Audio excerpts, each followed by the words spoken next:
requirements. Those are all different requirements. Okay, I just want to say this back to you to make sure I'm understanding if that's all right. So we have $157,000, that's our 3-month operating expense requirement. We have to keep that in reserve as 3 months. Yes. We have $79,000, and that is the reserve amount needed for the sewer portion of the water sewer debt reserve ratio and 110% requirement. Yes. We have $106,000, that's our last payment requirement on that debt. Yes. And that's the same debt that we're talking about in those two situations, is that right? We don't have, or do we have multiple loans in that? Nope, that's correct. Okay. And then we have $58,000 that can only be used to rehab the old sewer plant land. Yes. And we have $530,000 that can only be used for capital improvement projects. Yes. Does the water tank lining count as a capital improvement project when we can use that for? That's water, you can't use sewer money on water. Okay. You can't use that sewer money on the water. Okay. So we have $520,000 locked up that we can't spend. Well, we can. What you're originally going to use it for was for matching funds that could be applied to the Price Road project out to Highway 133. And that is a capital improvement project for wastewater treatment and collection.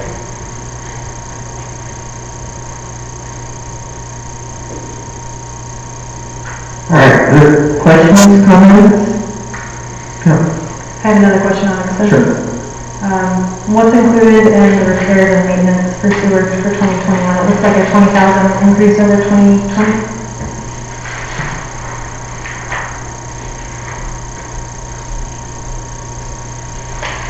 A new pump for 3,000 and repair for money to repair the air. Thank you. And that's all. And that area, line item is substantially reduced as well, after Travis went and did a tour of a different system they're using in another community in the county. So from what we were initially looking at, so that has a substantial reduction in it as well. That was over 35,000 originally. And do we have, really for any big ticket item like that, do we have an expected life of that product? For the aerator, those are,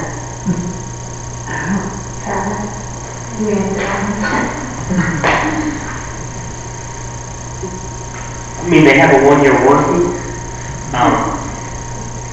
I typically see 3 to 5 years before they need to start being repaired on much. That's the repairs that you've seen in here from MTech. Those are repairs from aerators that they're 10 years old now. So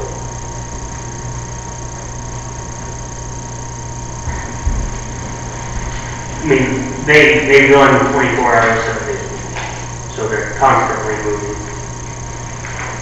So that, and they do have a lot of wear parts on them. So that's typically 3 to 5 years before you really start having to do a lot of repairs. And how many of those do we have? There's 8 of them. Okay, thank you. And the different sizes, so a 20-horse aerator is going to cost a lot more to repair than our 5-horse aerators. Thank you. Looking ahead, when we have our asset inventory, it would be really helpful if we could put some expected, some life expectancy for all of our big ticket items, just so when we're looking out 5 years, 10 years, we kind of know when we're going to have to do these. That is part of it. Other comments, questions?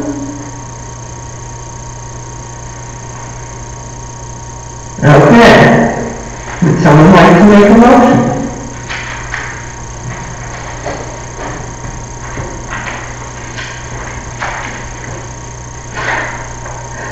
Everybody's just jumping on this sucker.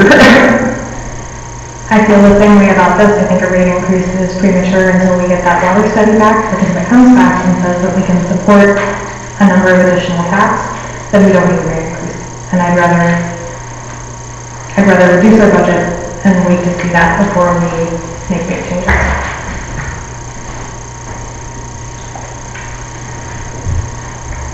Unfortunately, we still have our debt reserve in that we are out of compliance on, that we do need to cover to be in compliance.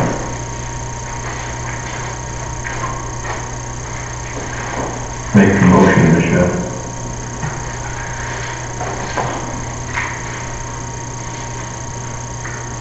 How much would we need to reduce our repair budget to meet our debt reserve requirements?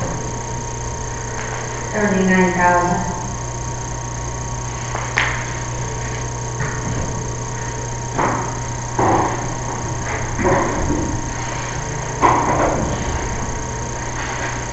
Over how many users? This year? How many users? Oh, I'm sorry.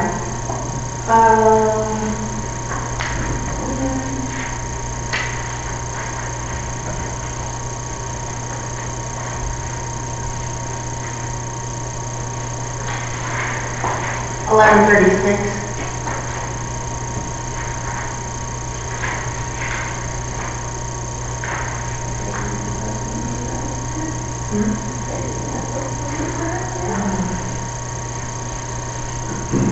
Oh, take that back. Oh, wait, that's septic in it.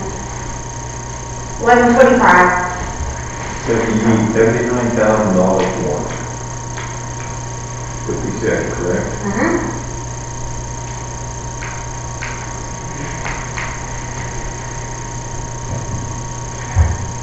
Well, that's $5.80 a month.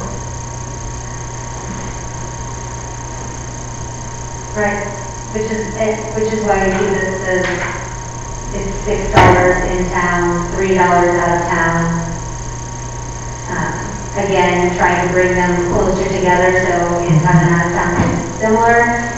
You also look at the proposed rates in comparison to the rates that were provided through the sewer rate study that we paid for in 2016. They're pretty dead on, and city calculated the estimated rates prior to our calculating and looking at the proposed rates.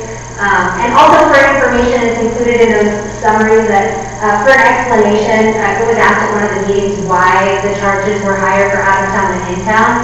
I actually checked with the former trustees that he always tried to bring them in closer, and I reviewed the study summaries, and the explanation is that most small municipal utility companies increase out of town over in town because of the loss of revenue that in town provides through taxes, through sales tax and property tax.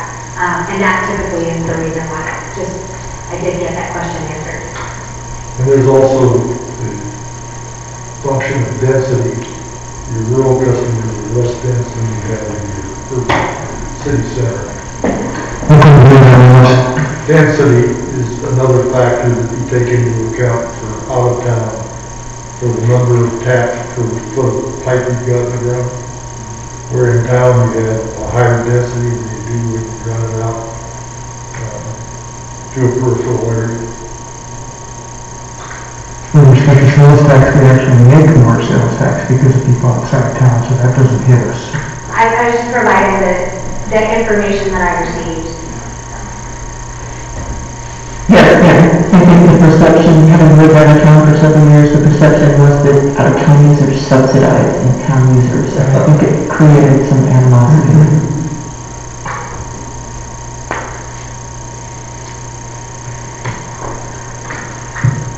I would like to remind everybody, I am one of those people that live out of town. In fact, I live in Hidden Valley.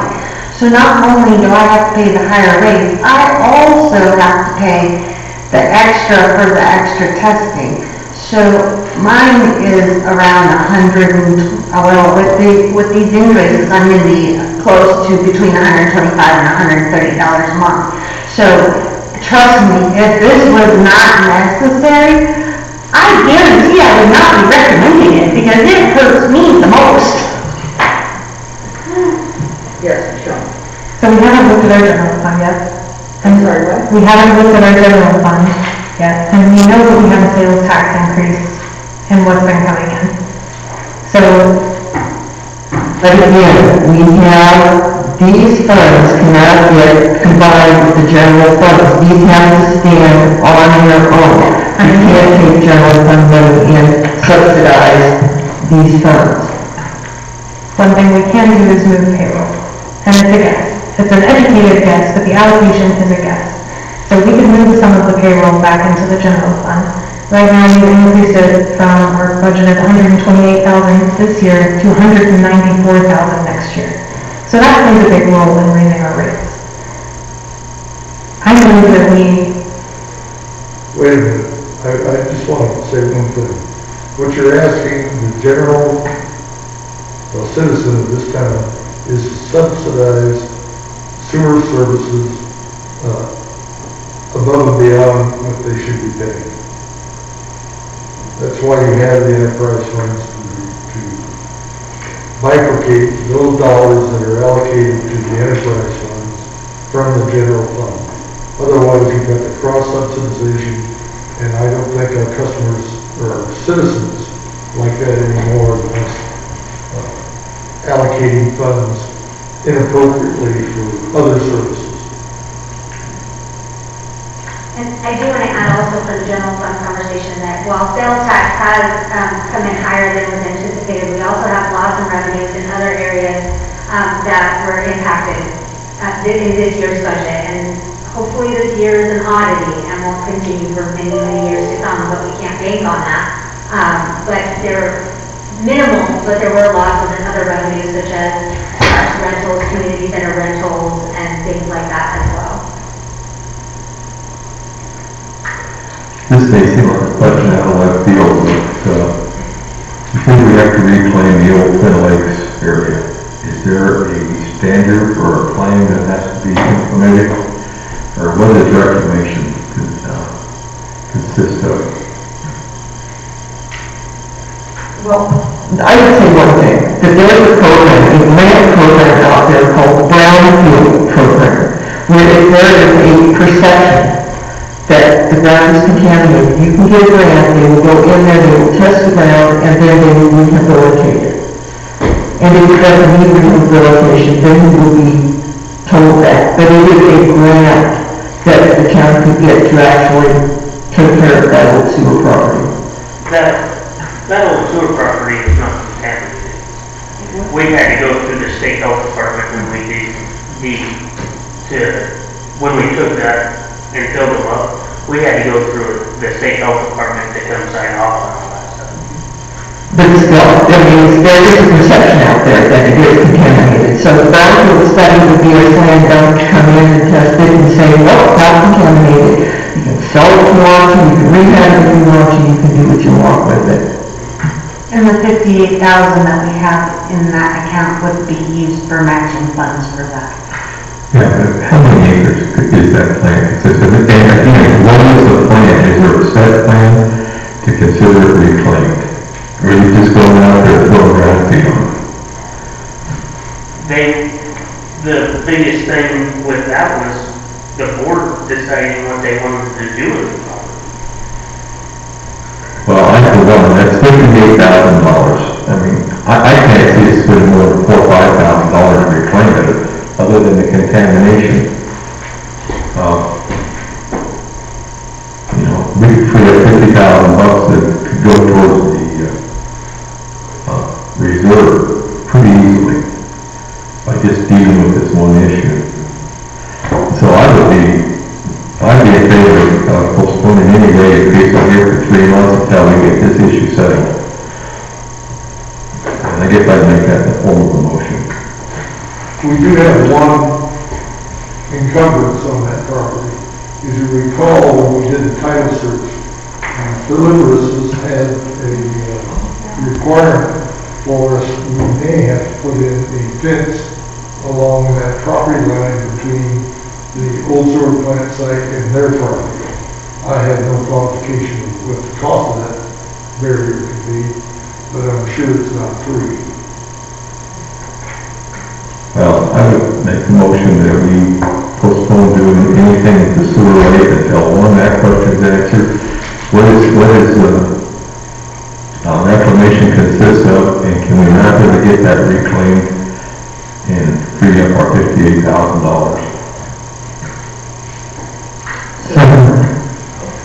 All right. So the motion is to not raise the rate for 3 months until we find out some information on the reclamation of the sewer plant. What does reclamation consist of? How long will it take to get done? And how much money can we free up to our $58,000 that could be put back to the reserve, and thus lower our reserve requirements by the majority of the money required? Okay, does everybody understand the motion? Any discussion? Yes, Nick? Yeah, the 3 months, is that from now, or is that beginning of the year, or? Well, you know, I guess if you could consider it by the last meeting in March. Yeah. That's the 3 meeting. months of the new year, into the new year. Yeah. So if we get this information faster and we have the data, we can't bring that back to you until March. No, I think we could. I think we just give ourselves that long. A maximum of 2 months. Should I put that on there? Yeah. Into the new year. All right. So, well, I need clarification, I'm sorry. So that means that when I build the budget, I'm building it on the fact that the rates don't increase until, March? For the amount that I have in here? Yes, that's correct. You don't raise the rate, we defer any action on budget increases until that information is obtained and we have a clearer picture of what is going to be required for our. Okay, so then that means that I need you to cut $79,000 out of the expenses. Tell me where I'm gonna cut $79,000.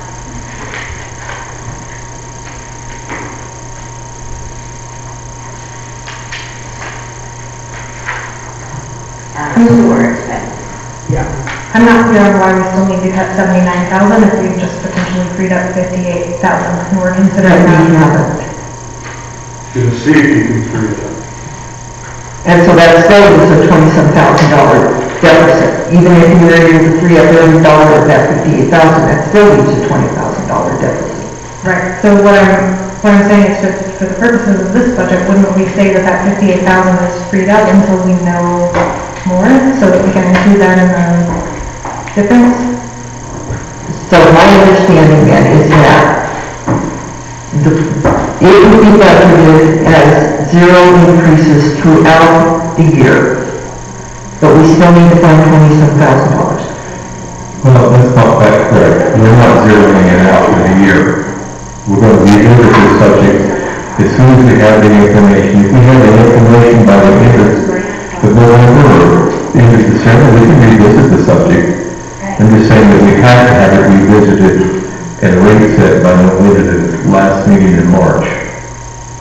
Can we do that? I don't think we can do that, Bill. You can't use that 58,000 on anything but that property because those are grant funds.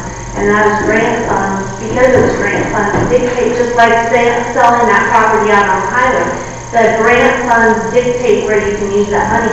That, 58,000 has to be used on that property. If it takes $5,000 to do the job, what are we going to do? Lock up $53,000 for, infinity? Yes. Well, that doesn't make any sense at all. Unless you do something on that property. If we sell the property, are we still required to keep that money in reserve? Typically you return. That's just like we had to do the payback on the loan for the sale of the property. You return it to the funder. Well, then we can do that. But I think that I just don't think we're really in a position to answer these questions today because of all the confusion surrounding it. So we're still we're still $79,000 short. Because we can't do anything with the 58 because it is tied to the grant and it ties to the property. We have to do capital improvements on the property. So we don't have $58,000 we can put to this. So we either need to not fulfill our debt requirements, or we need to cut $79,000, or we need to raise rates. However, we do have a motion and a second on the table, so we either need a change to that motion or a rescinding of it.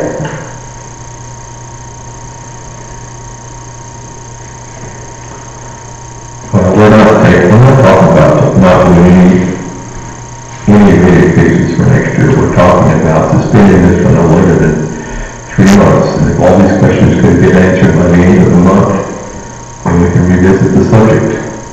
But we still have a balanced budget we need to turn in, Bill. And we don't have a month until this year. The budget hearing is the second meeting in November. Well, I'm certainly not going to go to the public and tell them we're going to raise the rate of smoking at $5.67 in addition to the $3 on the water and $2 on the trash. You know, we're talking about raising people's rates 10 to 12% in a 3% environment, and I just don't agree with that. I have an alternative suggestion to at least discuss. We made $48,000 in sewer tax in 2019. Right now, we have nothing budgeted for sewer tax because as of this moment, we can't sell sewer tax. We can. Sewer tax, there's no moratorium on sewer tax, but nobody purchases a sewer tap without a water tap. Okay, so right now it's limited because we can't sell water taps. Correct. In March of 2021, we may have a very different answer on whether we can sell water taps. Potentially, yes. So I would recommend budgeting 3/4 of what we would anticipate in water taps, assuming we can't start selling them until March. So we wouldn't sell them in March because what happens is their estimated calendar is we'll get the final study, will be delivered to the town by the end of March. So then we have the town, the board, and the water committee review, who then has to bring back, analyze that, and then bring back to the board a modification ordinance, removing or modifying. So I would, if you were going to budget any kind of water tap, I wouldn't do more than 1/4 of the year for 2021. Because you do have to allow for the time to review it, discuss it. The board then has to make the decision of whether or not they are comfortable via ordinance modifying it, or we want to send it back to another vote. That's not required for the moratorium ordinance. So with all of those decisions being made, you're not going to really get the reports to people. You know, the first, it says by the end of March, so if you get the last day, I just want to point that out, that we're in town here for 5. Well, if we're talking about that, we can budget sale of all of our downtown water taps at some number. What is the out-of-town water tap? And out-of-town water tap is 15,000, which also the mark would still have a moratorium on. Yeah, not on sale, I'm sorry, what is this, sewer tap out of town? 10,000. Well, then we budget 8 out-of-town sewer taps for sale in 2021, and it balances the budget. I would support that because then we're saying we're going to revisit the whole thing in March or April anyway, once we have more information. So if we find out in April, May that it's extremely unlikely that we'll be able to sell any water taps for the year, then we can do a rate increase at that time to make up the difference. But until we know, we can say, yes, we anticipate that by the end of the year we'll be able to sell water taps, and not only are we going to sell what we normally would have in 2021, but to all the people who might have wanted a water tap in 2020 and couldn't get one. So I would anticipate a surge. Okay, so would you like to rescind your motion, Bill? And then we can make the other one to sell the 8 water taps, or sewer taps? Well, okay, I'll rescind my last motion, and I'll say that, in order to get the budget to balance, let's put in the sale of 8 water taps, out-of-town sewer taps for the year 2021 to get the budget revisited, and to revisit the rate increases again in 3 months, or you want to make it 4, I don't care, Michelle. enough time that we can at least glance through the report and see how likely it is, so probably 4. Okay, I mean, do it by the end of April 2021. Okay, do I hear a second on that motion? Do we have, Any further discussion? Okay, so all in favor? opposed? Opposed? Okay, that motion carries. All right, I think we have accomplished what we need to accomplish for today. Cindy, you're looking very confused. No, just ignore me. Okay. All right, unless somebody has another issue? Yes. At some point, I'm so uncomfortable with this primarily because of a lack of understanding on my part on debt reserve, the mechanics of how it works. I think that I as an individual am totally confused on that and have zero confidence in what I've been hearing because the numbers fly all over the place between 110%, quarter of the year, how much we're putting in, how much debt service we're doing. I feel like I'm really in the weeds. And I want to know what's happening with clear growth and if that can help us better understand what we're trying to deal with. Would you like me to be honest about that? Yes. So I have voted 80% of clear. However, when I have to take my time and redo this and redo this and redo this and provide additional, I can't work on that. I'm only one person. I only have so much, I've been working until 8, 9 o'clock every night. I don't have any more time I can put to it. And I have to learn how to use that system, so I can give you access, you can use it, you can look at it as it is, but it does not have all the data in it yet, and it doesn't have this new budget information in there that I have to send them and have them uploaded. So right now there's a training, learning curve and a lack of time to work on it. Please don't take it as a criticism on our finance director. Please understand that I think what we need is a higher level interpretation of the budget, wherever that comes from. That would be our treasurer or our administrator, but something that helps us get out of the weeds. So that's my plea. What if I were to go to CML and see if they have someone who could give us an in-service on all of this stuff and help us to understand this better? Would that suit your purposes, Dave? Exactly, that's what it is on this end. But I can investigate that and see what we can come up with.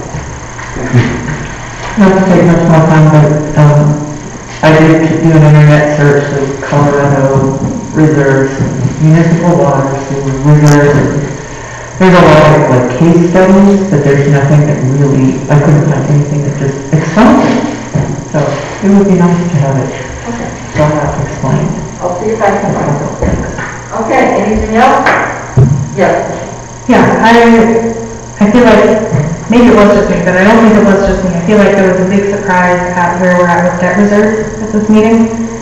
I would like to see going forward a monthly update, because there have been things that we funded this year because they were in the budget, but if it had been clearly explained that we are not meeting our debt reserve requirements, we might have made different decisions. Okay, anything else? Can you explain what you mean by that? Because there hasn't been anything in water and sewer that we have spent that we didn't have to spend.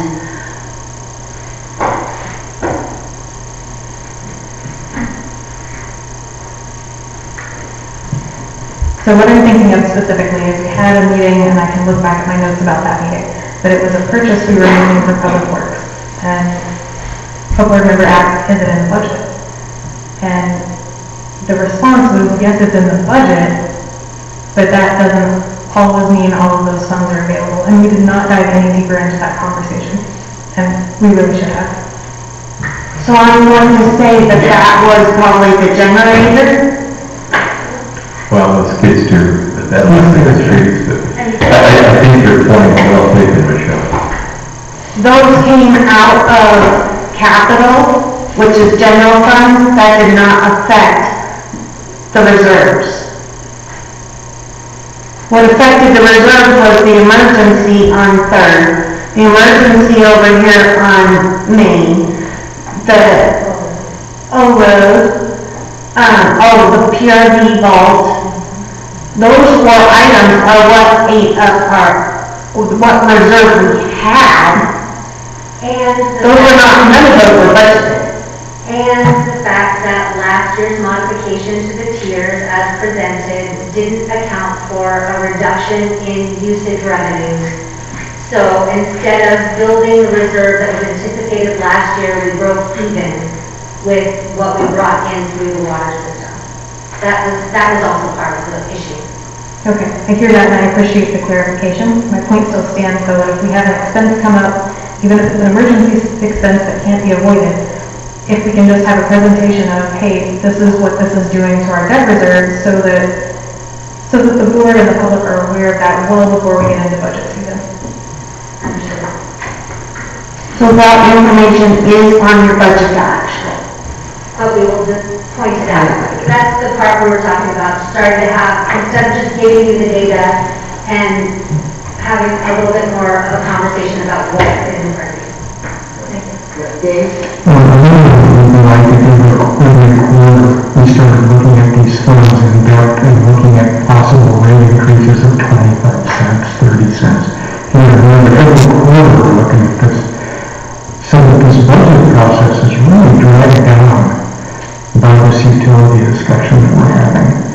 Same with the salaries, when we look at salaries, we can look at those like in July and August maybe, instead of in the middle of budget season. So this is such a trash. Okay. All good points. So we have things to do, and we will do them if we remember. Okay.